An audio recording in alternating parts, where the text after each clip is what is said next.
Hi guys, nongeye kubasuhuza nk'uko bisanzwe ni Sereveriye official bazaniye amakuru avuga mu ikipe ya APR FC n'ikipe ya Rayon Sports n'andi ma ekipe agiye atandukanye by'umwihariko hano mu gihugu cy'u Rwanda. Nk'uko bisanzwe nababwiye ko nzajya mbagezaho amakuru agezweho hano muri Afurika, mu Rwanda, muri APR FC by'umwihariko, ariko n'andi ma ekipe yose muzajya munsaba ko muriramo mbagereramo nk'abakongerezamo byamurekure kabisa, nzajya mbagereramo nze mbakubita ewana breaking news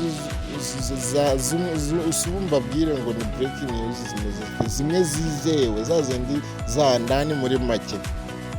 Ni ukuvuga ngo uyu munsi mbazaniye amakuru avuga mu ikipe ya APR FC, ariko turaza kuvuga ku biciro ekipe ya APR FC yaguze ibikoko mw'iyi mpeshyi.